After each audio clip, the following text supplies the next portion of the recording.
Good evening, everyone. I now call to order the September 20th, 2021 regular meeting of the Cinnaminson Township Committee. Everyone please rise and join me in saluting the flag. Pledge allegiance to the flag of the United States of America and to the republic for which it stands, one nation, under God, indivisible, with liberty and justice for all. Thank you. This meeting is being held in accordance with the Open Public Meetings Act, Public Law 1975, Chapter 231. Notice of this meeting was published in the Burlington County Times and the Courier Post on January 8th, 2021. Madam Secretary, roll call, please. Yes, ma'am. Mr. Conda? Present. Mr. Horner is absent. Mr. McGill? Here. Deputy Mayor Craven? Present. Mayor Segrist? I'm here. Thank you. Thank you. We're going to start this evening off with a proclamation. Ed, you can have a seat for now, and then I'll call you guys up. Tonight we are honoring, by proclamation, Cinnaminson resident Ed Kenney. Ed is a teacher of English at Burlington County Institute of Technology. He's a Cinnaminson youth baseball coach, basketball coach, I'm sure coaching of many other things. And he currently serves on the Cinnaminson Board of Education. 6 years ago, just before the passing of his father, Ed Kenney started the Bob Kenney Scholarship Softball Tournament. The annual tournament and scholarship ceremony honors the legacy of his late father. Kenney receives nomination for scholarship recipients from coaches, teachers, guidance counselors, even umpires and local officials. Scholarships have been awarded to nearly 60 students in 6 years and raised nearly $40,000. Back in June, the Kenney family awarded 18 Bob Kenney scholarships worth $500 each to local students. I'm sure your father, and I'm sure you guys love those stats. Behind every great man is a great woman, so I know your wife Joelle has been there to support and work alongside of you. And I'm sure Matt and Andrew have as well. One more thing before I move on to the proclamation. On the back of every one of the t-shirts worn at the Bob Kenney Scholarship Softball Tournament, there is a saying. If you have the ability to make a difference, it's your obligation to try. Mr. Kenney, you and your family are certainly fulfilling your obligations. So I'm going to move on and read the proclamation. Whereas Ed Kenney is a Cinnaminson Township resident, and he and his wife, Joelle, and their sons, Andrew and Matthew, are proud to call Cinnaminson their home.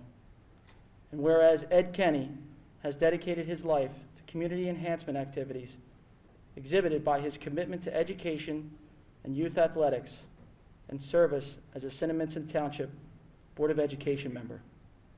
And whereas in 2015, Ed Kenney established the Bob Kenney Scholarship in honor of his late father, who was a longtime Philadelphia area Hall of Fame journalist and advocate of youth athletics. And whereas the Scholarship Fund has issued nearly 65 scholarships to local students since its inception, totaling nearly $40,000. Whereas the Township of Committee of Cinnaminson, Burlington County, State of New Jersey, on behalf of each and every citizen, does hereby pause, acknowledge and give thanks to Ed Kenney, and recognize him as an outstanding volunteer and community leader, and express our deep appreciation for his giving so generously of his time and energies on behalf of the residents of Cinnaminson. Now, therefore, I, Albert Segrist, Mayor of the Township of Cinnaminson, County of Burlington, and the State of New Jersey, do hereby recognize Ed Kenney.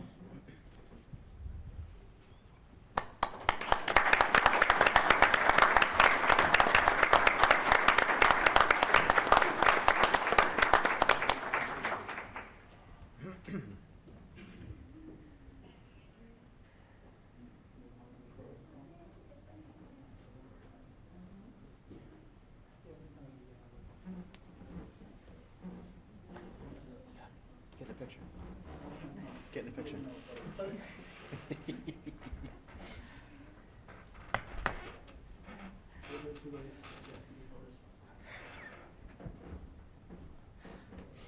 Photo bomb.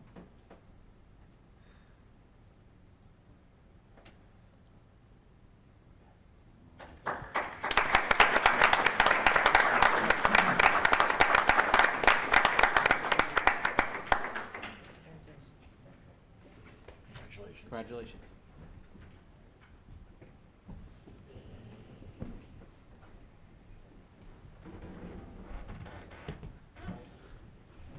I think they're gonna want that cable.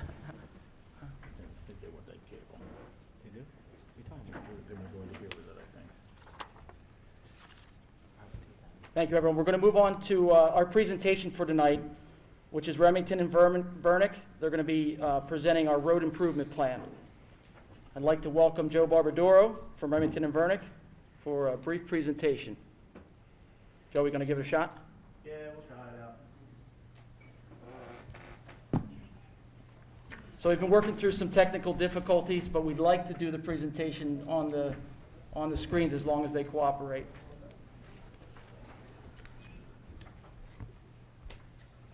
Okay. All right. Good evening, members, the public, and the Township Committee. As the mayor said, my name is Joe Barbadoro. I'm from Remington and Vernick Engineers. I'm here today to present the pavement management program we put together for the Township of Hillside, Cinnaminson. So a little bit of background. As we all know, roadways are a vital infrastructure component of every municipality. The condition of roadway pavements will deteriorate over time due to several factors: poor quality material, improper design mix and pavement thickness, excessive traffic loading, and poor sub-base material. Without a properly organized road maintenance effort, these roadways could deteriorate at an accelerated rate. Which leads us to what I put together for the municipality. The Pavement Management Program is a comprehensive planning tool to guide the management of roadway maintenance by, 1, evaluating existing roadway condition, 2, determining the roadway should be treated, 3, the appropriate treatment of the roadway, and 4, determining the budgetary cost for each roadway. This program will also serve as a guide to maintain township roads that are in good condition while improving the roads that are in poor condition. And it's important to kind of balance, maintaining those roads that are already in good shape.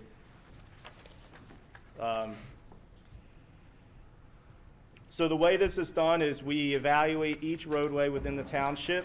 This is done by one person to avoid any subjective discrepancies. One person may rate a road a 70, and the other person may rate it a 75. So it's important to establish a consistent baseline by having one person rate all these roadways. During the evaluation, we fill out what's known as a roadway evaluation form. Some of the information we take down is the roadway length, the roadway width, type of curb, sidewalk, whether or not there's curb ramps, stormwater, catch basins, striping and/or pavement markings, the roadway composition, the road condition rating, which I'll get to later on, and the recommended treatment. So getting into the pavement rating system is what we use to rate the roadways. The pavement rating system evaluates the severity and frequency of roadway defects and is used to determine the road condition rating, which I previously mentioned.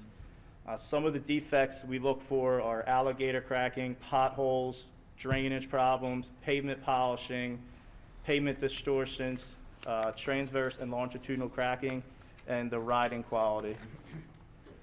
Just want to go over in the details some of these defects. The alligator cracking, that's characterized by a series of interconnecting cracks that resemble an alligator's hide and is typically caused by a weak asphalt base or subbase. Asphalt's a flexible material, so therefore a weak and unstable subbase will cause that pavement to flex as cars drive over it. Over time, the asphalt will lose its flexibility and begin to crack, similar to bending a paperclip back and forth until it eventually snaps. which would eventually lead to the formation of potholes, which is our next pavement defect. These are commonly caused by the combination of alligator cracking and the freeze-thaw method. As the winter months come in, it starts to snow, and that snow melts. It'll infiltrate into these cracks. It'll freeze and eventually start to pop off sections of the pavement and create these potholes. The next defect, we look out for drainage and ponding problems. They're commonly caused by the improper overlay or settlement of a roadway. If a roadway settles before the water can drain to the catch basins or off of the road, that'll lead to ponding. These areas are hazardous to motorists during the winter months, and if left unchecked, can lead to accelerated deterioration of the roadway. Another pavement defect is what's known as the pavement polishing. Asphalt's composed of varying sizes aggregates and binder, which hold these aggregates together. An aggregate is just an engineering term for stone, and a binder is another term for the glue that sort of holds these all together. A new roadway will appear smooth or polished because it still contains those fine aggregates and that binder. As the roadway ages, it'll start to lose some of those fine aggregates, exposing some of the larger aggregates that you see in this picture on the display. The other pavement distortion we look out for are pavement distortions. It's a condition characterized by the pavement being out of its natural shape. They can be caused by subbase failure, shoving, or rutting. Shoving is commonly seen at intersections. When a vehicle brakes at these intersections, it'll sort of shove the asphalt towards the intersection, similar to if you slip on a carpet and it starts to roll up. A rut is a depression or a groove worn in the roadway by the travel of wheels. The next pavement defect is transverse and lateral cracking. This is a condition characterized by visible cracks along the pavement surface that run both across the roadway and down the roadway. These are commonly caused by joint failures in between two separate passes of an overlay, and also shrinkage cracks and reflective cracking. The final pavement defect we look out for is the riding quality. This is the condition characterized by the feel of the driver as he drives through the roadway at the posted speed limit. If a driver must slow down in order to safely and comfortably navigate the roadway, then that roadway will receive a lower riding quality rating. So, how do we rate these? What you see here to the right over here is just a little blow up of that roadway inventory sheet you saw. Each of the defects I just presented, we will rate those between 0 and 5, again, depending on the severity and the frequency of it. 0 being very good, it's a brand new road, there's really no defects. 5 being very poor. These numerical values are then used to calculate the road condition rating that can range anywhere from 0 to 100. So what we do after that is we take all these forms, or all these roadway conditions that we put together, and we calculate what the budgetary cost would be to rehabilitate that roadway based upon the rating. If a roadway is rated between 100 and 90, we'd recommend a microsurface. The road's in good condition. A microsurface is essentially a very thin overlay, about an 1/8 inch thick, that just basically restores some of those fine aggregates that may have been lost. The next recommended treatment, anywhere scored between an 89 and a 65, we would recommend a mill and overlay, which is just a removal and replacement of the hot mix asphalt surface course along a roadway. If a road was rated between 64 and 0, we would recommend a reconstruction of the roadway. There's two types of reconstructions. The traditional, which is, what you would see if the roadway was fully excavated all the way down to the subbase, and then you would put back 6 inches of dense graded aggregate, which is a stone mix, 4 inches of hot mix asphalt base course, and 2 inches of hot mix asphalt surface course. There's also an alternate to that reconstruction called pulverization, stabilization, and overlay.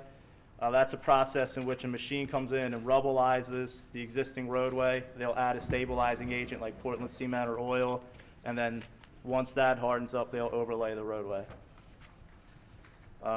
The individual information taken from those evaluation forms, as I said before, is tabulated and utilized to compare and evaluate the maintenance priorities across the entire pavement network of Cinnaminson. So what I have on display here, I apologize for how small it is, but we created a pavement assessment map, taking all of our recommended treatments throughout the township. The roads you see in yellow are the roads we recommend for mill and overlay. The roads that are in green, we recommend the microsurface, and the roads indicated in red, we recommend the reconstruction. There is, as I said, a fully tabulated version that has all of the roadways throughout the township, the limits, the rating. Members committee, you have seen it before. It is available at the clerk's office for the public to come in and review. That's the presentation, and if you guys have any questions, I'll be happy to answer them at this time. I have one question. I don't know if it's for Joe, but I wanted, you said that's available at the clerk's office. Is there any way that we can post that electronically? Yeah. Because I have a feeling that might be a popular. Yeah, absolutely. I can talk with Eric and Popular we request. can get that done. That'd be great. No problem, Aaron. So I know it's not on the agenda, but we would like to have public comment. Is it okay to open up public Sure, I comment, think it's Justin? part of the presentation. If anybody from the public have any questions? Do we need a motion? So you can open up the public, but you have to move to close. You can just open up. Yeah, I think you can just open up without having a motion, right? Yeah. Okay. I'm going to open up the presentation to public comment. If you'd like to make a comment or have a question, please come up to the podium, state your name and address for the record. Mr. Young. Take this off the talk. Ben Young, 116 Woodview Lane. I have a couple questions. It's ironic that this should come up today because I actually, under public comment, was going to have some comments about New Albany or Taylor's Lane tonight.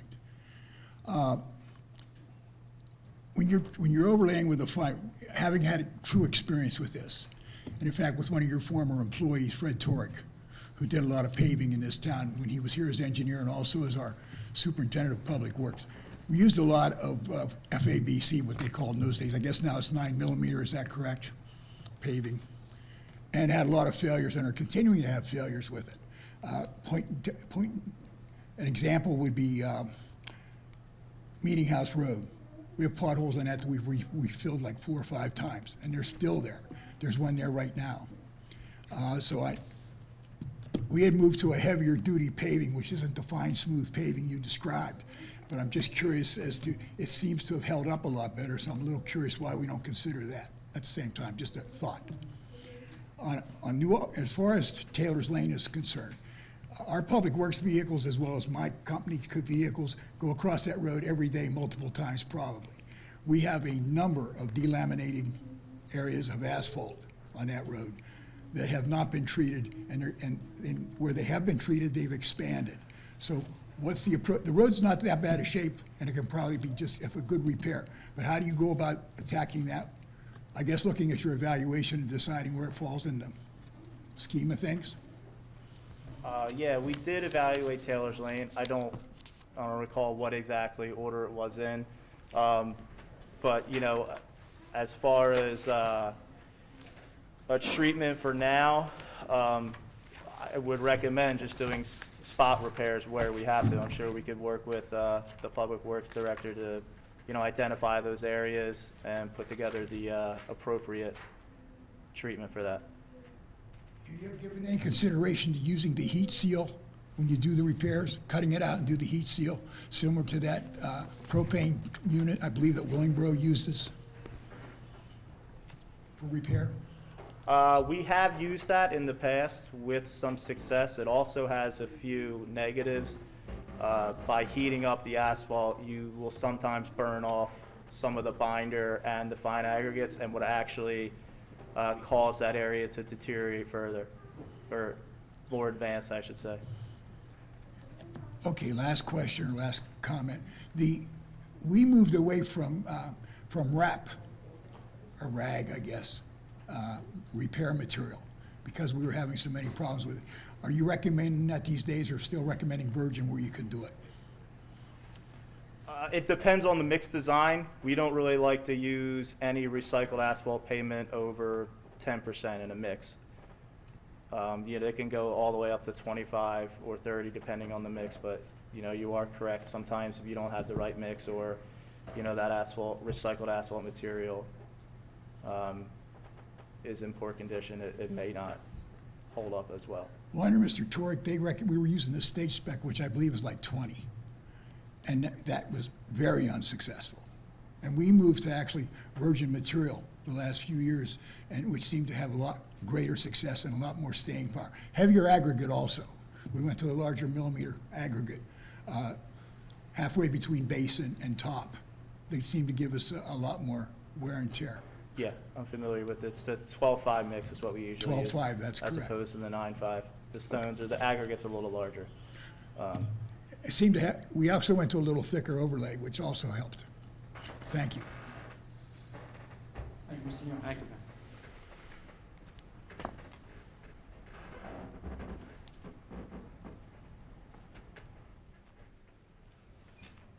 Mayor, would you mind if I have a comment? Not at all. Appreciate that. Thank you. Mr. Young, thank you for your comments as always. And I just want to make sure, number one, that the public's aware of a long-range plan for improving our roadway network has been a goal of this governing body, at least since I've been here. Thankfully, our township engineer, Remington and Vernick, have had experience putting a plan like this together. Our public works superintendent was certainly on board with the issues he faces on a day-to-day basis. And the purpose of this plan is to give us both a short and long-term plan for our roadway network throughout the township over a good period of time, which, as far as I know, has not been done. Of course, people have looked into it, and we have to make quick decisions on the fly depending on the conditions of our roads. Tonight we have a lot of our police officers here, and they help us out as they see the roads more than anybody else. That's always a help. But a plan that's based in real empirical data that was put together by an engineer, I think we really need to applaud our engineer for doing that for us. I mean, this has been a project really in the making for a long time. I know I talked to the governing body about it, members, at least a couple years ago, and then from the time that Joe and his team started, it's been, 6 months, Joe? Maybe even more. Yeah. So, again, this wasn't put together in a day or a week, and it's not going to solve all of our problems tomorrow, but in my opinion, it's a real important, instead of just talking about things, is to have a plan of action, and that's what we have here. So we're going to use this as a foundation, and as was alluded to before, depending on what the utility companies are doing, depending on the availability of funds, depending on a number of factors, we're going to use this as our basis and move ahead and continue to make improvements. So I think it's a good plan for us as a township to make things better. So Joe, thank you, and for all the people that helped you out with this plan. It was a lot of work, so thank you very much. Absolutely. Yeah, thank you for Thanks, Mayor. letting me present the plan to you guys tonight as well. Thank you, sir. Well said, Mr. Schubager. Thank you, Joe. Thank you.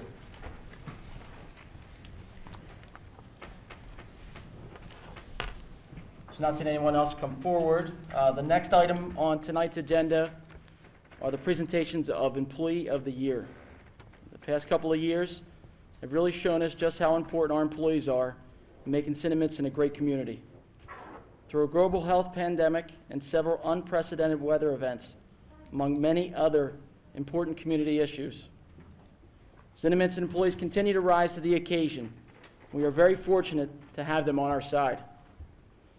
Tonight, we will be acknowledging 3 employees, one each from 3 different categories: administration, public safety, and public works. The Township Committee views this as a great way to celebrate the hard work and dedication of our workforce, and we hope to make this an annual tradition. One of the great things about this program is that the nominations come from the employees themselves. Employees nominate their colleagues, which is just awesome. The 3 employees being honored tonight each received multiple nominations from their colleagues. And one of the common themes that came up in many of the nominations is the trait of always willing to help.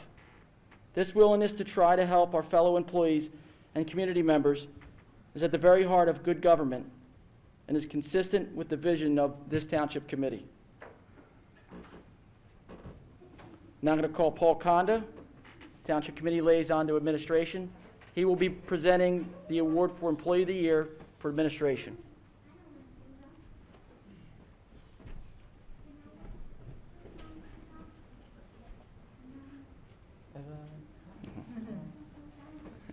This year's award goes to Paula Philmeyer. Paula is the Township's Payroll and Accounts Payable Clerk.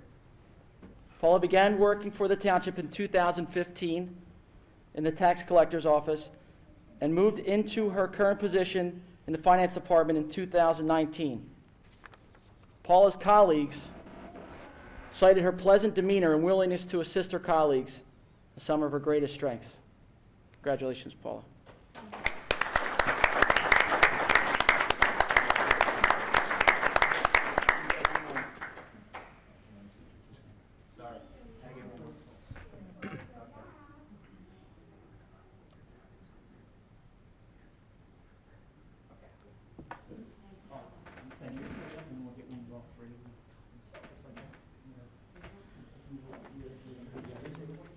Oh, cool. Good idea. Good idea, Mr. Schubiger. You're the idea man. Now, Township Committee Liaison to Public Safety, Ernest McGill, will be presenting the award for Employee of the Year for Public Safety.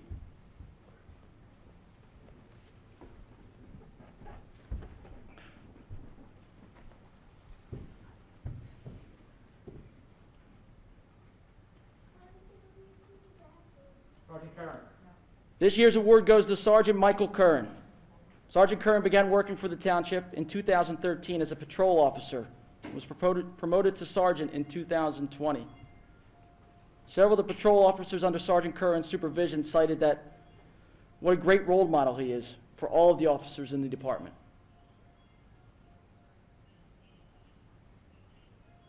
Congratulations, Sergeant.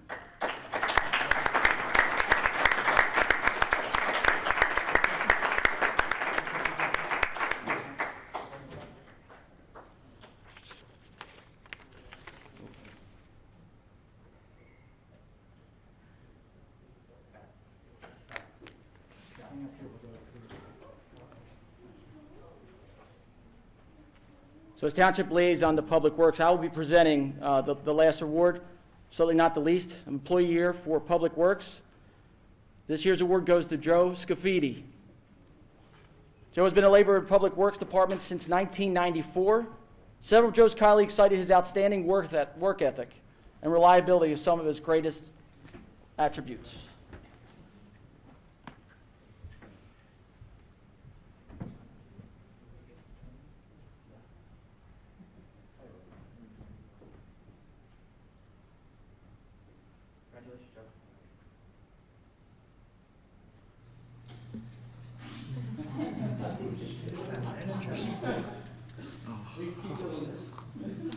All right, how's that? Perfect.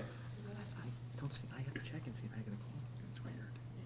All right, let's get all 6 up.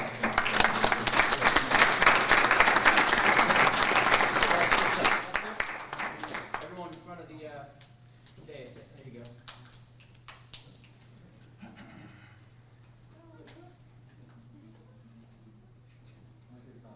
You ready? Smile.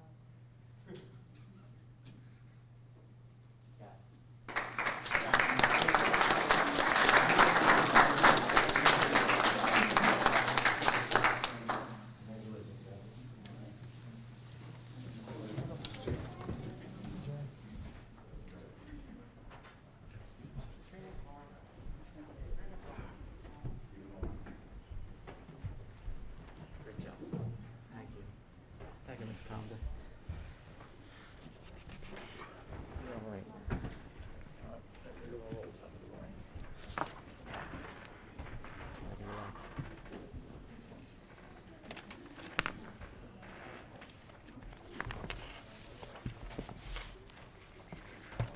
Clear now. Yes, it is.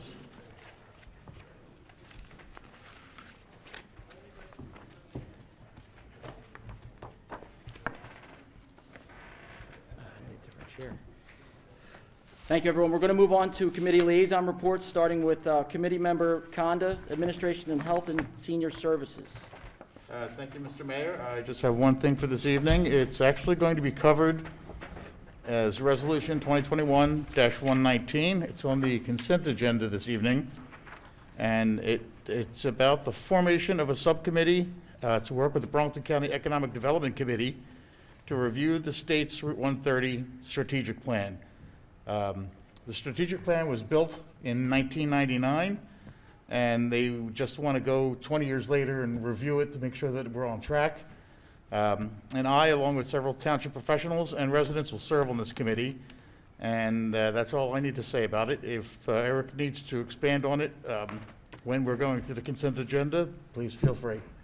And that's all I have for this evening. Thank you, Mr. Conda.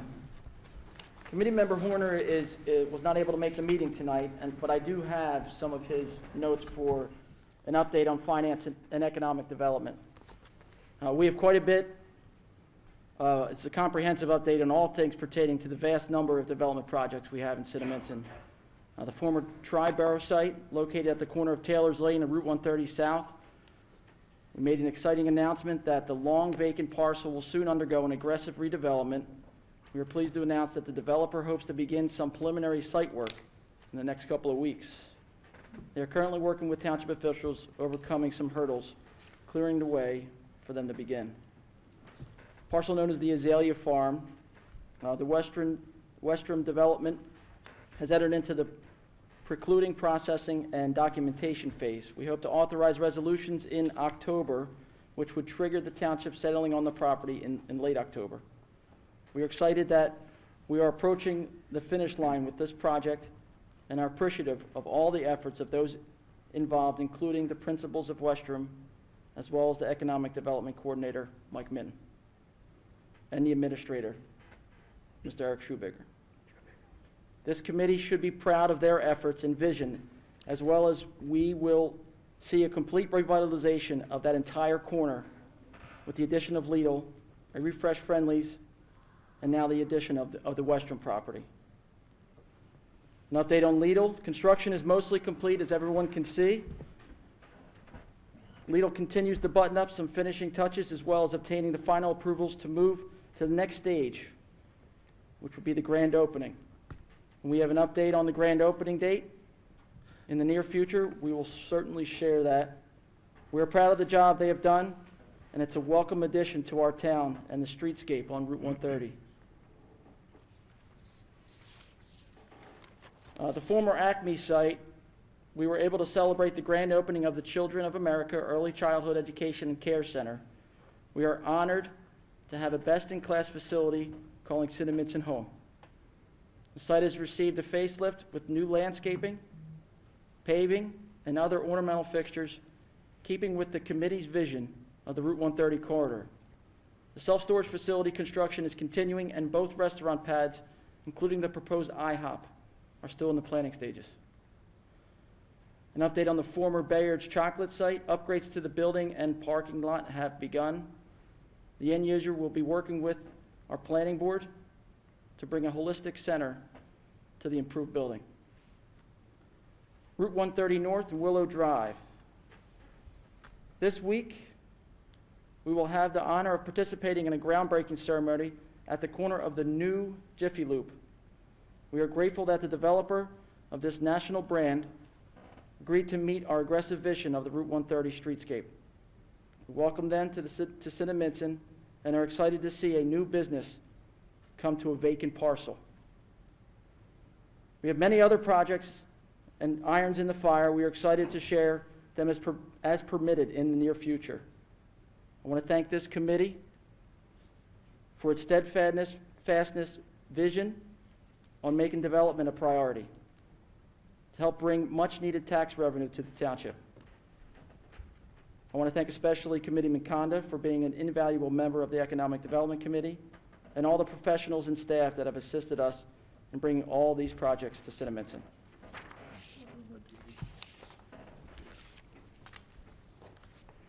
That concludes Mr. Horner's report. Committee Member McGill for Public Safety. Thank you, Mr. Mayor. I just have a few things. First, the August activity report for the police department. Total incidents responded to was 2,100. Total arrests made were 18. Total property checks made 651. Total motor vehicle stops 209. Total motor vehicle summonses issued was 111. And total DWI arrests 3. I should keep wearing this all the time. I don't screw things up when I have this on. Second, the Cinnaminson Police Department, in conjunction with the Drug Enforcement Administration, will be hosting a 21st National Drug Take-Back Day on October 21st, 2021, from the hours of 10 a.m. to 2 p.m. All prescription and over-the-counter drugs will be accepted. Vaping pens will be accepted as long as the battery is removed. No intravenous solutions, injectables, and syringes will be accepted. As a reminder, the Cinnaminson Police Department has a permanent prescription drug box. Citizens can drop off their medication at any time, 365 days a year, 24/7. Last thing I have, Mr. Mayor, is we've had an uptake in peddling and soliciting.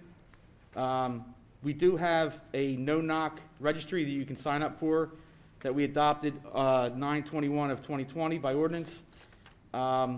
Basically, it just says that you can't knock on the door, and there's certain fines. If you want to sign up for that, please go to the clerk during business hours, and she has the forms for you, and is updated every September 1st. Also, on another note, if you do have somebody come to your house, please don't wait the 2-3 days and say there was a solicitor in my house and I'm upset about it. You got to call right away, because a lot of times that person or those people are already gone, and we can't deal with that. So please, if somebody comes to your door and you don't want them and you're not on this list and you don't know who they are, they should have badges and all that, please call the police on the non-emergency number. And that concludes my report, Mr. Mayor. Thank you, Mr. Conda. Deputy Mayor Cravel, Parks, Recreation, and Veterans Affairs. Thank you, Mr. Mayor. I'll keep my report brief tonight.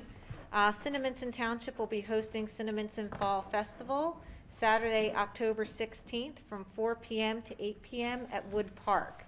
There will be live music, community groups, food trucks, activities for all ages, and fireworks to close out the evening. It would be a fun time for the whole family, and we hope to encourage many of our residents to attend, and we will make sure that we send out reminders leading up to the event. Thank you, Mr. Mayor. This concludes my report. Thank you, Mrs. Cravel. We're going to move on to Public Works. Wayne Drive Bridge is going to start construction. I think, woo! I mean, you guys are laughing. No, it's going to start construction on Monday, per a pre-construction meeting that we had last week. Long awaited, certainly welcome to start this, that's for sure. This past Saturday was the township's fall cleanup day. 184 residents took advantage of the program. In total, Public Works collected 31 tires, 20 boxes of household chemicals, 4 pallets of paint, 150 gallons of oil, and 3 55-gallon drums of aerosols and small paints. Just as a reminder, October is the last month for curbside brush collection. Please visit the township website for collection date. collection dates. November will be the first month for curbside leaf collection. This is always a big turnover, so it's important to get the word out to check the website for the collection dates. And the next bulk trash pickup is October 6th and 7th. That concludes my report. Thank you, everyone. We're now going to move on to ordinance introduction, ordinance 2021-12. This ordinance is to amend Chapter 379 of the General Code of the Township of Cinnaminson entitled Parking and Roadway Obstructions. To be published in the Burlington County Times. The public hearing is scheduled for October 18th, 2021. May I have a motion to introduce ordinance 2021-12, please? I'll make a motion to introduce ordinance 2021-12. Thank you, Mr. McGill. I will second that. Roll call vote, please, Madam Secretary. Yes, ma'am. Mr. Kondo? Aye. Mr. Horner is absent. Mr. McGill? Aye. Deputy Mayor Craybill? Aye. Mayor Seagraves? Aye. Thank you. Thank you. So that includes ordinance introduction. We're going to move on to ordinance for public hearing. We have one ordinance for public hearing tonight. It is ordinance 2021-11. It's the adoption of redevelopment plan for block 1403, lots 25, 26, 27, and 28, in accordance with the requirements of the local redevelopment and housing law. May I have a motion to open the public comment on ordinance 2021-11, please? I'll make a motion to open public comment on ordinance 2021-11. Thank you, Mrs. Crable. I will second that. Voice vote, all in favor? Aye. Aye. Nays, abstentions, ayes have it. The public comment on ordinance 2021-11 is now open. If you'd like to comment or you have a question, please step to the podium and state your name and address for the record.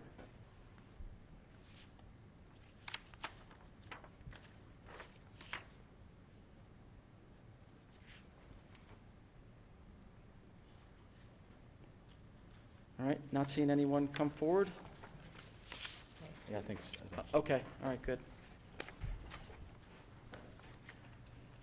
Sorry about that, I almost moved on. It's okay. Discussion. My name's Michelle Azar. I'm the bookkeeper for CRH Property Management, who is involved with the lots 25 and 26, I believe it is. And we're curious as to the outlay of when the project is starting. We have not received any notification officially in the mail for those locations for the development of that property.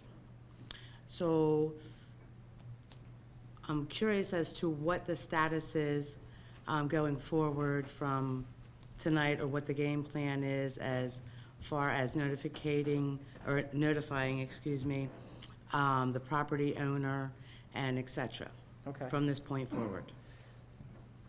Justin Strausser's our, Justin, would that be yours? Or I don't know if that would be a question for Ed, or maybe even Mr. Schubager. Well, Mayor, what I was going to suggest is Ed Fox is our planner, and he's joined us tonight. I think it's probably important for everyone here in the public to understand the purpose of the redevelopment plan, because I think that'll help. So, Ed, if you don't mind, and ma'am, I'm sorry, if he could take over, he could probably help us out with this and just explain how we got to this point, and then we can get back certainly to your question if we need to. Thank you. Justin, do you need to swear me in? Sure, why This is not? part of testimony. Yeah, raise your right hand. Do you swear or affirm to tell the whole truth, so help you God? I do. Thank you. Thank you. Members of the public and Township Committee, my name is Ed Fox. I'm your Township Planner. I'm a professional planner licensed in the state of New Jersey and also a member of the American Institute of Certified Planners. And I work with the firm of Environmental Resolutions. The 4 properties next to the ShopRite, including the 2 properties owned by DRH, were identified as areas in need of redevelopment in 2013. And the way the state law works is that at the time that the properties are identified and put into a area to be designated, that's when the property owners are notified at that time. after some time, or when a potential redeveloper comes forward, that's usually when the township committee asks its township planner or the planning board to put together a redevelopment plan. The Redevelopment Act doesn't require the township to notify the property owners in there. That's just the way the law is. The redevelopment plan is essentially making some little fine changes to what the permitted uses are, what the setbacks are, some of the other design standards for parking and things like that, which the ordinance has. But in working with the proposed developer and looking at the township code and the ordinance that you have, there's some recommendations made to make it a little bit flexible, more flexible. So this is the process for the hearing for sort of adopting a redevelopment plan. Is like amending an ordinance, right? So it goes for first introduction, as you just heard from the motion before, they introduced the ordinance, and then it goes to the planning board. The planning board says, or the township committee asks, is the redevelopment plan consistent with the master plan for what the future development of the town is supposed to be? And the board said, I guess it was last week that it was. And then it comes back to the township committee to adopt as an ordinance. So I would expect that after this ordinance is adopted, that the township might be able to advertise for redevelopers, or redevelopers may find out about, or investors may find out about the properties, and then put together a site plan for how to develop things. I'm not privy to that information. I don't know whether there is anyone signing a dot or, signing up or doing a site plan. I'm not part of that process. So when that notification, you'll be notified if a investor or redeveloper wants to purchase the property. That's when you'll be notified. Can I Okay? speak? Sure. Yes.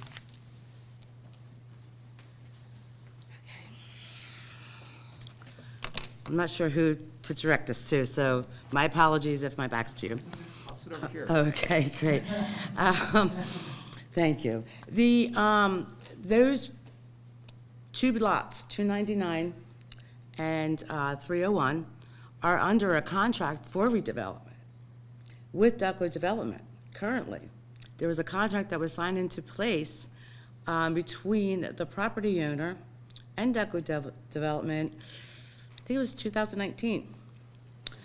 Our tenants received notification that the property is under blight. It's blighted or condemned or something along those lines. That's in 2013. No, this is recent. This was in this year. 2013, I was not the bookkeeper at the time, okay?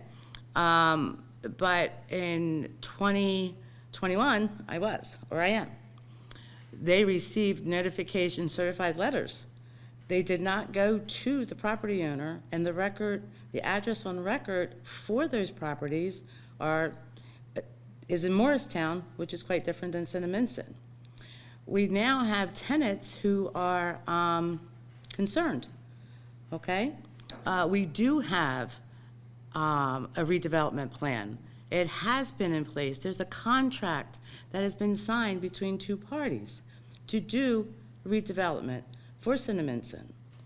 And now we're at that situation where we're a tad confused because the property owner was not notified to his mailing address for any type of redevelopment considerations or anything along the lines that are related to his property. It was all brought to the tenant's attention before it was brought to his attention. So in the future, in regards to this property, since it is set up for redevelopment, there is a contract for it with a developer, that how can we avoid in the future that our tenants are the ones receiving the information and not the property owner? Right, and I don't know what specifically you're referencing. I think it's worth clarifying that everything that's going on at this point is based upon I believe, 2013 plan. Designation. Yeah, that designation back from 2013. It was an That- eminent domain letter. Correct. Sent. From the prior governing body. Prior? No, it was from this No, government. It I'm was- not going to have people speak from the audience, right, Mayor? Yes, please. Sorry. Oh. Right. We'd love you to come up and speak. I'm Rose Halgus, I'm Chris Halgus's wife. And it was an eminent domain letter that was sent, You got to ask her to address it. Please state your name and address, please. Rose Halgus, Thank you. okay, is 508 Westfield, Morristown. She's the owner. And it was an eminent domain letter, it was sent by this council this year. It was delivered to the properties in Cinnaminson to the tenants. Based on a designation that was made in 2013. And the current governing body is now moving forward with that designation. So that's something that's been there since 2013. The prior governing body did not move forward with. Now that's something that's being done now. Now And everything that's being sent out is being sent out in conformance with the New Jersey redevelopment statutes. Okay. So, If I can explain? sure. Again, I'm Ed Fox. The reason why. Ed, you're just not going to get picked up by the microphone that's recording. Thank you. The reason that you probably have received a notice, I'm not familiar with what exactly you got, was that the law requires, this is the local redevelopment housing law, that after the commissioner of the Department of Community Affairs approves a designation for an area needed redevelopment, that the property owners are then notified that the commissioner made that decision. Should have got a notice in 2013 as well, but that's the procedure that they're following. So she's the lieutenant governor, signed off on it, and that's why you got that letter just recently. It was related to 2013 decision is why the letter that they just received. Yes. Okay. It was a lapse in paperwork, essentially. Yeah. I'm sorry, I don't want to step in front of you, all right? No, go ahead. Ben Young, 116 Woodview Lane, 2013, that was determined to be in need of redevelopment, and there were notices sent. It was, all the green cards were received back, and we had a public hearing. In fact, we had a public hearing in the building next door. So everybody was aware of it. In fact, everybody was in favor of it at the time.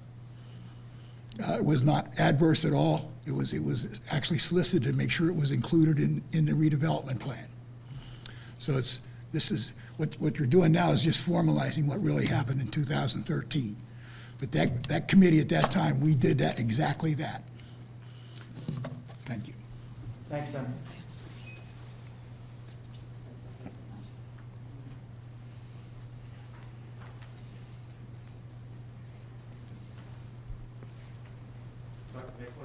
Absolutely. Thank you. Also, the question is regarding your residential tenants. The redevelopment plan includes specifically that if there is a redevelopment project to occur, that the redeveloper will be required to fulfill all the obligations for temporary or permanent relocation of current residents within the redevelopment area. I did read that. Yes, I did. Thank you. Okay? And the businesses are excluded from that, correct? Ma'am, if you're going to, I'm just sorry, it's really just for the official record, we're not going to be able to hear it. My apologies. No worries. I'm not used to this. So my understanding, this is for residential only. This is not for any of the businesses that are there, with your comment, for relocation purposes. That is correct. The local redevelopment housing law provides special class and favors to residential tenants because New Jersey the state law wants to make sure that tenants are taken care of, residential tenants. Correct. So my understanding is that with what had transpired with the eminent domain letter that was received in April of 2021 was in reference to 2013 ordinance back then. So That closes 2013 issue, is my understanding, and now we're moving forward with 2021 and the best interests of the redevelopment of Route 130, correct? Yes. Okay, so from this point forward, the property owners of 130, of 299, 301, and the other two blocks, anything that goes forward with those properties, the property owners will be notified, not the tenants, not who resides in those buildings. That's one of our biggest issues. The tenants and the businesses that are currently there is not the address of the property owner. And the landlord has no problem discussing things with the tenants, but we believe that it is his responsibility, not the township, to tell them what's going on.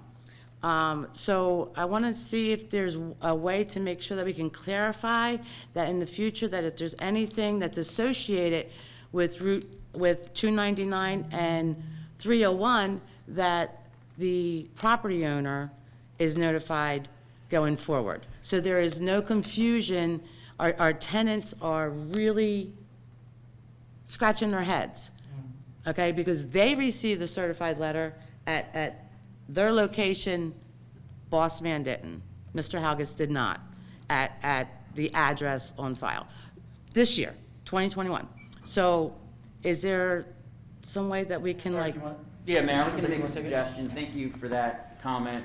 I think, Mayor, if you're okay, what I'll do is I'll speak with Mr. Strausser, Mr. Platt, our township attorneys, and then make sure we're working with our professional staff to ensure that we're following the statute the way we think we are, following it appropriately, and that the property ownership information is correct. Because my understanding is that that is the requirement of the statute, and I apologize, I forgot your last name. It's Azar. Ms. Azar is saying that may not have happened. We'll verify that. We want to make sure we're following the statute and notifying the right people. I appreciate that very much, No and I problem. thank you for taking the time to listen No, to me. I appreciate that. Because, look, everyone's trying to work within our community, with our business owners and our residential, and our residents, and we want to make sure we go about it the right way. Thank you very much. That's the least we could do, so, thank you. Thank you, Mrs. Azar. Thank you. Mike Goines, 100 Purnell Avenue. I know when this came up on Facebook, and if you looked at the tax information that was on file in Cinnaminson, it did not have the Morristown address. It had the address on 130, so that's why the notice went there. Right. Thank you, Mr. Klein.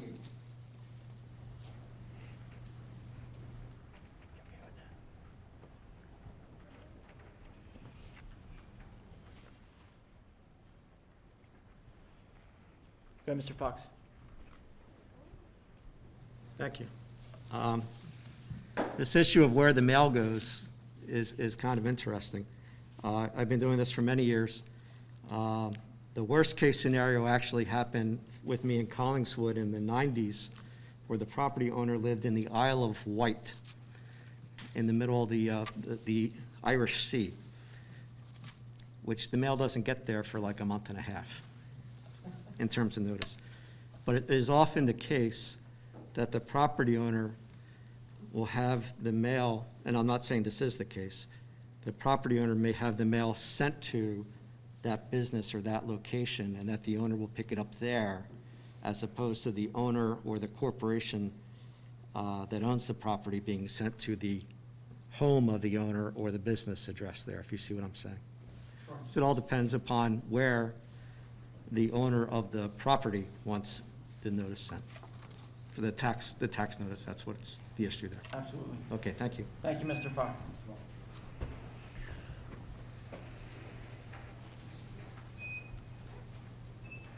Any other questions or comments pertaining to, to this resolution?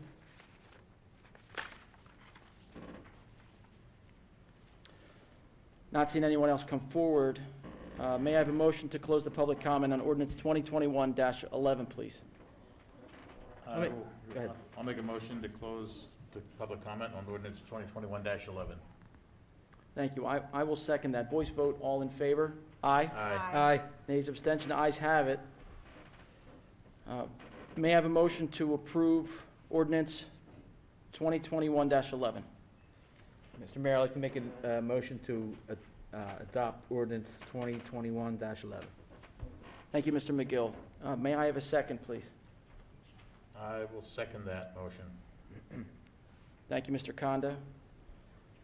Madam Secretary, roll call vote, please. Yes, Mayor. Mr. Conda? Aye. Mr. Horner is absent. Mr. McGill? Aye. Deputy Mayor Craybill? Oh, aye. Sorry. Mayor Seager? Aye. Thank you. Sorry, guys. Thank you, everyone. Thank you, Mr. Fox. Absolutely. Thank you, sir.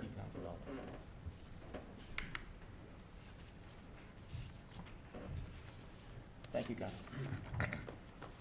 We're now going to move on to the consent agenda. We have a few things on the consent agenda. Mr. Schubigger, could you go through some detail regarding the resolutions? Sure, Mayor, I'd be happy Consent to. Yes, of course. We do have a number of resolutions. I'll try to get through them as efficiently as possible. Resolution 119, as Committee Member Paul Conda referenced earlier, is appointing a Plan Endorsement Advisory Committee. And I'm looking around, I see several people in the room who are very familiar with this plan, I believe, and the history of it. The township's working with the Burlington County Economic Development and Regional Planning Department to update this New Jersey State Planning Commission's Route 130 Delaware River Corridor Strategic Plan. That is the actual proper name of the plan. We are one of, when I say we, the township here is one of 12 municipalities in the area which originally participated in the plan in 1999. All the municipalities, including Cinnaminson, are required to work with the county to assess the corridor plan and the potential changes to that plan in order to extend the state's endorsement and also our center designation through 2030. So obviously, it's pretty important we do this. By extending that designation, the township will get access to funding, quite important. It also will assist us with planning for infrastructure improvements throughout the area. So this action tonight is appointing a subcommittee that's comprised of township professionals and residents, which will review the self-assessment, finalize that self-assessment after recommending back to the county. The county will then send it off to the state, and hopefully we're on our way to getting an extension of that designation. Okay, Resolution 120, authorizing an online auction of township vehicles. There are 2 police vehicles that will be a part of that auction. One is actually, has been commandeered through forfeiture. As a matter of fact, Resolution 121 is authorizing the cancellation of taxes for a fully disabled veteran. Our tax collector, Sandy Root, and our tax assessor, Dennis DeClerc, have determined that the owner of that property is eligible for that tax benefit. Resolution 122 is authorizing the contract award to American Asphalt Company for road millings. Tonight's about roads with our presentation and with some of the contracts we are awarding tonight. 4 bids were received for road millings. They were reviewed by our staff and professionals. The lowest responsible bidder was American Asphalt Company in the amount of $94,589.04. The amount is within our budget, and it's below the engineer's estimate, and the recommendation comes from our engineer, Remington and Vernick. And that has also been reviewed by our township attorney, Mr. Strausser. Resolution 123 is authorizing a contract award to American Bituminous Company for road materials. 1 bid was received for road materials and was reviewed by the same people. The lowest responsible bidder is American Bituminous Company in the amount of $275,257.80. That amount is also within the budgeted amount, and it is also below the engineer's estimate. Resolution 124 is authorizing a contract award to Asphalt Paving Systems for the stabilization and pulverization of the heavy equipment parking area at our public works yard. Again, 1 bid was received, reviewed. The amount was $58,300, within budget and below the engineer's estimate. Those three resolutions obviously are all part of our road program for this year. Resolution 125, our engineer, by the way, Remington and Vernick's been very busy. If you follow along with the consent agenda, authorizing the performance bond reduction for Global Cinnaminson, the former Acme property. Remington and Vernick, as I said, reviewed the project, the ongoing project, did their inspections, and they have recommended to us and to the governing body to reduce the amount of the performance guarantee for landscape buffering and safety and stabilization in the amount of $17,738. Resolution 126, similar resolution authorizing the release of the maintenance guarantee for Ewing Properties, otherwise known as Burger King. Also from our township engineer, Remington and Vernick, they performed all inspections, and their recommendation is to release that maintenance guarantee, which is in the amount of $38,245.95. Resolution 127 is the appointment of a municipal prosecutor for the remainder of the year. 3 bids were received for that professional service, reviewed by staff and professionals. The recommendation is to appoint Brendan Moles of Madelman, Weinroth, and Miller. In fact, Mr. Moles has been fulfilling that role for us since the position was vacated earlier in the year. Resolution 128 is authorizing an electronic tax sale. This comes from our CFO, Ms. Edmondson here, our tax collector, Sandy Root. We have done this recently, or in the recent past, with much success. They recommend we do it again. Excuse me. It does provide for a greater pool of potential lien buyers, and it's also a more efficient process for our staff. Resolution 129 is the acceptance of the 2020 Municipal Audit Report. The audit was brought before us, now it's been a couple months, and from Township Auditor Bowman and Company, the audit yielded no findings. Once again, confirmed that the township is in a strong financial position. Resolution 130, 2 more. Transfer to Public Works equipment to Delran Township. This comes from the recommendation of our Public Works Superintendent, Kevin Gaunt. The equipment has been there for quite some time, I believe, Mr. Gaunt, and we have no use for it at this time, nor does he envision that we will. However, Delran can use it in conjunction with some other equipment that they have at their yard. They will handle the removal and hauling away of this equipment. So that is what that transfer is. And finally, Resolution 131, another Public Works item authorizing the purchase of 2 dump trucks for the Public Works Department, 2 450 dump trucks, 2 450 dump trucks, which were part of the Public Works capital program. The purchase can be made via state contract. However, because of the amount, it is required that we authorize a resolution of the governing body. Mayor, I think that is the consent agenda. Thanks for bearing with me. Thank you, sir. I'm going to open up the public comment on the consent agenda on items only. May I have a motion to open the public comment on the consent agenda items?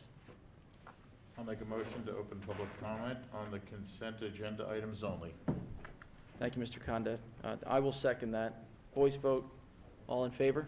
Aye. Aye. Nays, abstention, ayes have it. Public comment on the consent agenda is now open. If you'd like to make a comment or have a question, please come up to the podium, state your name and address for the record.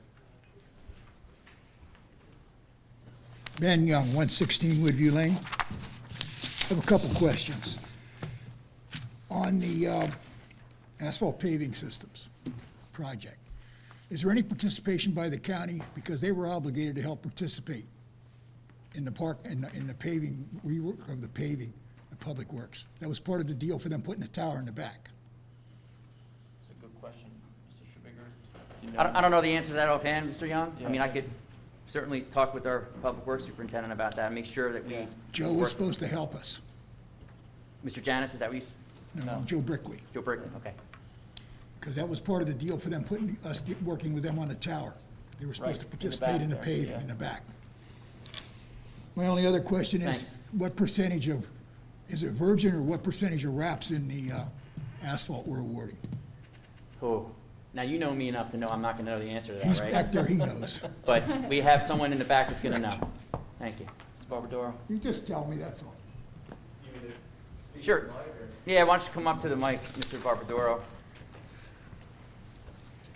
Just when you thought. I get sworn in or anything like that, or? Regarding the mix design, we will receive a submittal from the contractor as part of our pre-construction meeting requirements and the contract requirements. So they'll give us a detailed mix design, and it'll have the recycled asphalt content in there, if any. As far as including it, that's something I'll talk with Kevin and Eric about, to see any limits, if any, that they would like, or if they want to We go don't with want it. virgin material. Don't? We don't want it. Okay. But, thank you. Thank you. As always, thank you, Mr. Young.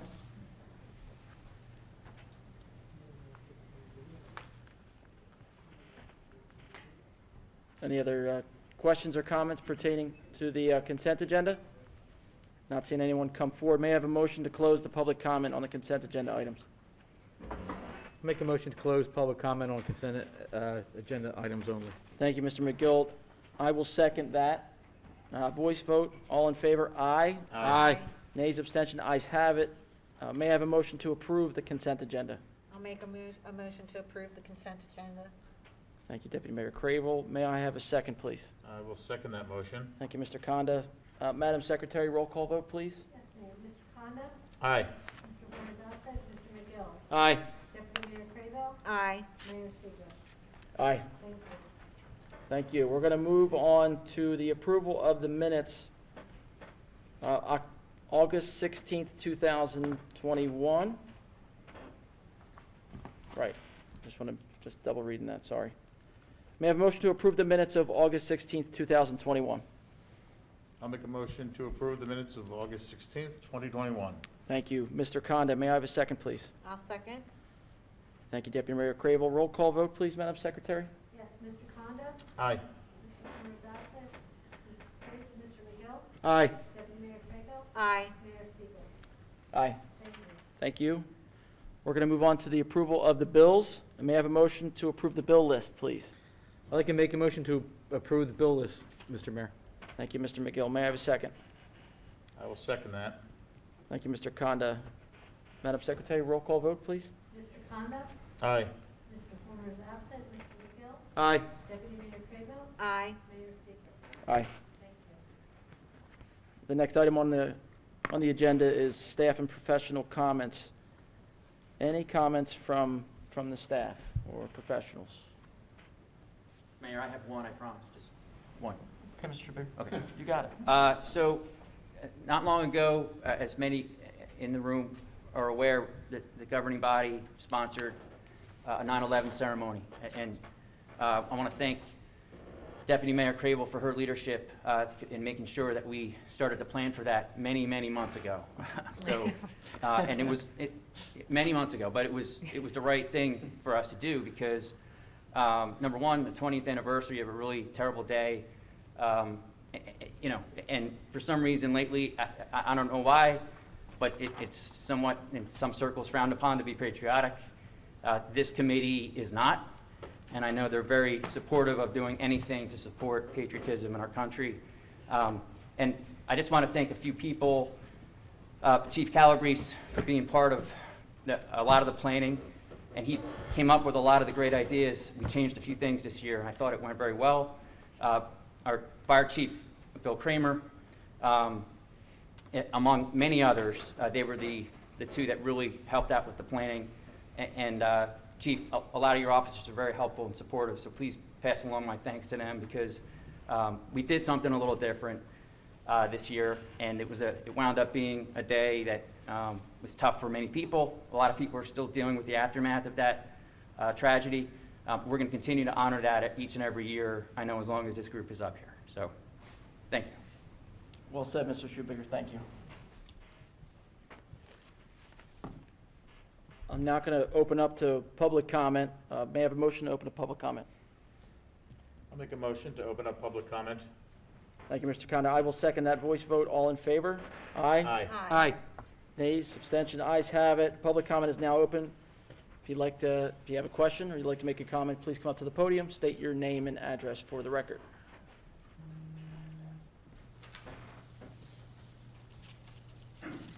Mike Goins, 100 Purnell Avenue, Cinnaminson. On the work that's being done by Public Service on the replacing the mains, and a lot of our roads have been repaved in the last 3 years. Now, is the plan going to address, virgin and milling and whatever they have to do? Because a lot will be done curb to curb. So that's, I guess, my first question is on that, since you had the road improvement program. And the second is on the do not solicit ordinance. My opinion is that I'm not seeing it working. I did call about 3 weeks ago. The police did come. I watched them. All I saw was that they chased them away. I called again last week because I had 2 more solicitors come. Did not see the police come this time. I told them direction of travel. And both times I tell them, do you have a permit? Their answer is, yes, I have a permit. I ask them, do you have a badge issued by the police? No, but I do have a badge. I said, then why are you soliciting me if you have a permit? Because you would be given my name. And then this week, I seen those people leave my place after I told them they obviously don't have a permit, you don't have a badge issued by the police, and proceeded right down the block, knocking on my neighbors' doors.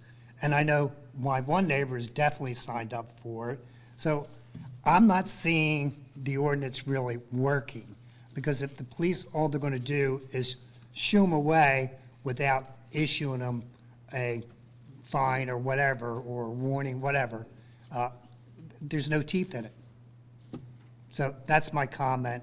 And I did try to come and see you the other day, last week when I called, because, right after they came, later in the evening, knock, knock, knock again, I didn't even answer the door that time.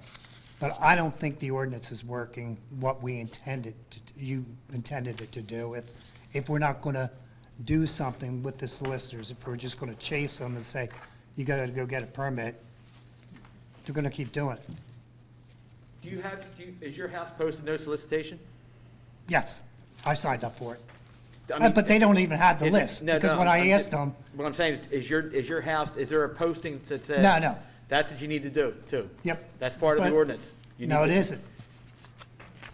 It's an option if you want to It's an have op- the decal. It's in the ordinance, but, if you, to keep people from coming to your house, I would put one in front of mine, no solicitation, but, But if they don't even have the list, they don't have the permit. And they lie and they tell you they would that's do why have the then permit. you need to call the police right away. Oh, and I do. Right. I call, and I'm not saying you, but I said people need to call right away. I not- agree. And not when you 3 said days that, I later. agreed with you. I said, yeah, people Right. need to call, rather than just ignore it. Right. Thank you. Thank you. Thank you, appreciate that. Mr. Goins, before you go, you remember what the company was? No, because You never got all it. they did was flash the badge and put it back in their pocket. Okay, all right. But the ones, I did see the police go down and talk to the ones like 3 weeks ago. So, Okay. All right. Thank you, sir. thank you.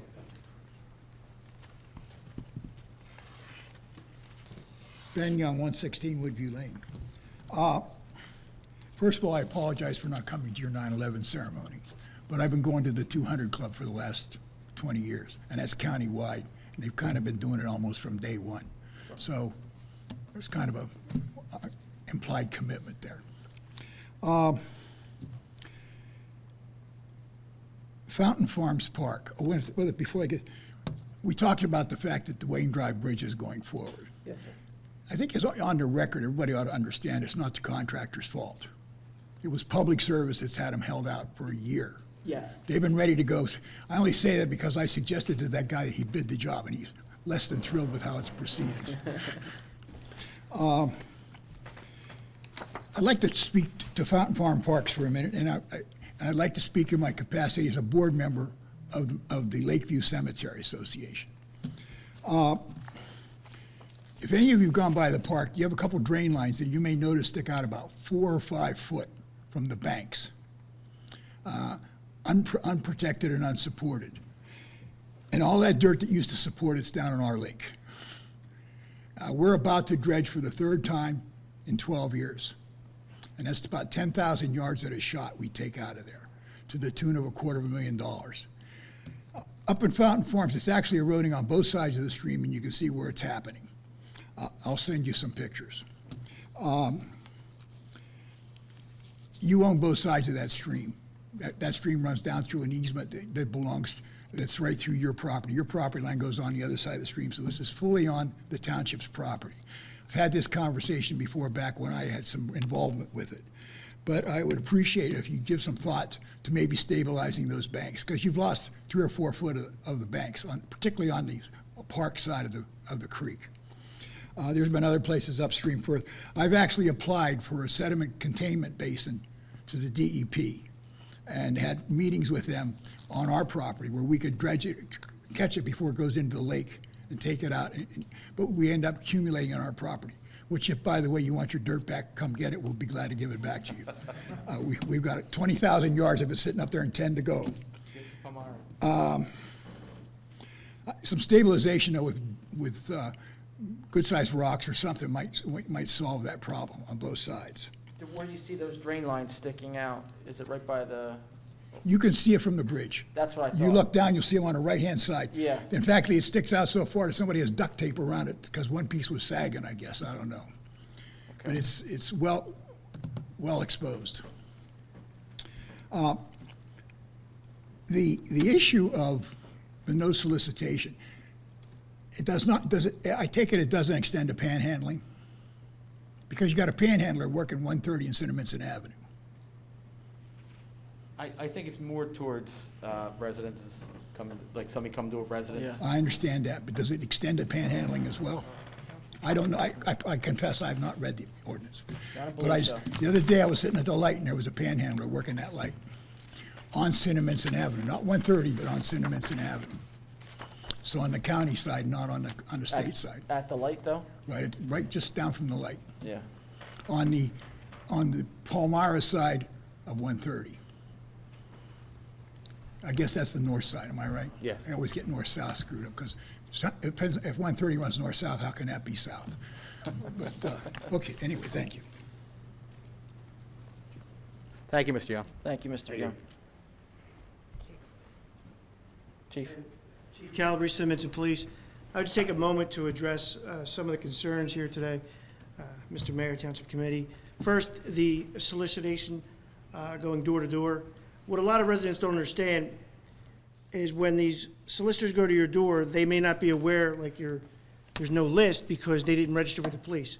If they don't register with the police, they don't have that list. That being said, there's no line between Palmyra and Cinnaminson and Riverton, so they may register in Palmyra, walk close to your house, Mr. Goins, which is not too far from there, and not realize they may have crossed jurisdiction. So when you ask them if they registered, they may in their mind think, yes, I did register, I just don't know I'm in Cinnaminson right now. When a resident calls to let us know that somebody's at their door and they're not registered to solicit in Cinnaminson, an officer goes out. He identifies the person, he identifies the company they're working for. We give them a verbal warning. They're trying to work, it's during COVID, they're probably not making a lot of money. The last thing we want to do is put them further in debt, so we give them a warning, we gather their information, and we note it in the incident and on file. If later on they break that violation again, then we take action. But the first chance is officer discretion. As long as they comply, we do tell them to go on their way, and we advise them of our ordinance. So we don't automatically give a ticket or a summons for everybody that knocks on the door. Not to mention, there are numerous companies, and I'm not going to name them, that hire all different types of teams, and they just travel the state of New Jersey and go around. So you may think it's the same person, but it's not. So we're doing our best. It's actually gotten a lot better, but like the mayor said, or Mr. McGill said, you have to call the police emergency number right away and not 2 days later or even 30 minutes later, because they could jump in the van and go to a different section of town. In reference to soliciting on the corner, no, the township ordinance does not cover that. When you see panhandling at Wawa or something like that, that's interference with a business. That's under a different chapter, but it doesn't fall under the solicitation. We do move them along. We do gather information. Some of them are, some of the ones I'm familiar with, they're actually mentally ill, and we're trying to get them help. But there is no ordinance against them asking for change at a state highway. I mean, that's all I have, but I appreciate your time. Thanks, Chief. Thank you, sir. Appreciate the comments. Appreciate it, thank you. I cleared some stuff up. Not seeing anyone else come forward, may I have a motion to close public comment, please? Mr. Mayor, I'll make a motion to close public comment. Thank you, Mr. McGill. I will second that. Voice vote, all in favor? Aye. Aye. Nays, abstention, ayes have it. We're now going to move on to committee comments. We normally follow the order, and I always have to look, of roll call. So you would be up first, Mr. Conda, if you have any comments for tonight. I do. I would just, I would like to echo Mr. Schubiger's comments about the 9/11 ceremony. It was a pretty moving morning, and I appreciate Committee Member Cravel's attention to it, as well as Chief Kramer and Chief Calabrese, and all of those who were involved in that. I thought it was a very appropriate and touching ceremony. That being said, I am going to repeat, as I always do, my standard comment about the video of these regular meetings and videos about important information and events and services in the township. Everything is now on the YouTube channel. It's Cinnaminson Township YouTube channel. Feel free to subscribe to it. Most of this content is also available when it's put up on the YouTube channel in the video section of the website, and a good amount of it is also on Facebook. So if you ever have any questions about what is there, feel free to go take a look. There's plenty of information there, and it just keeps growing. So other than that, Mr. Mayor, thank you very much. That's all I have. Thank you, Mr. Conda. Mr. Horner's not here tonight. Mr. McGill, any comments from you, sir? Yes, I do. I would like to echo Committeeman Conda and Administrator Schubiger. That 9/11 ceremony was moving and touching. It was a great job done by all. Which leads me to my comments about, I'd like to thank the township professionals, people who work here, Public Works, Fire Department, Police Department for continuing to do their duty and keep the township running smoothly in the midst of this rigmarole of COVID-19, that we're still doing our business. Thank you. Thank you, Mr. McGill. That concludes my comments, Mr. Mayor. Thank you, sir. Deputy Mayor Crable, anything from you tonight? I'd just like to add, without it being redundant, thank everybody for their participation in our 9/11 ceremony. Thank those who have helped facilitate this ceremony, but most importantly, I'd like to thank those in attendance, especially our first responders. I know it's a tough day for them, and we appreciate them being out and joining us. That concludes my report. That concludes my comments. Sorry, Thank you. guys, I'm out today. Thank you, Deputy Mayor Crable. I'm just going to expand that a little bit, just a little bit. I just want to give a special thank you to Public Works, who did a lot of the setup and some special paint out front, red, white, and blue on the curbing. It looked fantastic. I want to thank all of the employees of the township with us giving out the Employee of the Year awards. It was a great night. Hopefully that's something we can continue to do. And I also want to remind everyone that our Fall Festival is coming up on, I know that did you mention it earlier, October 16th, which we're going to have at Wood Park. And it's going to be, we have 3 bands coming, we have food trucks, and then we're going to cap the night off with fireworks. I want to make sure that we keep pushing that out there because we'd love to have a big attendance. And that concludes my comments. So we are going to move on to the adjournment. May I have a motion to adjourn the meeting, please? Yes, Mr. Mayor, I'd like to make a motion to adjourn the meeting. I will second that. Voice vote, all in favor? Aye. Aye. Nays, abstention, the ayes have it.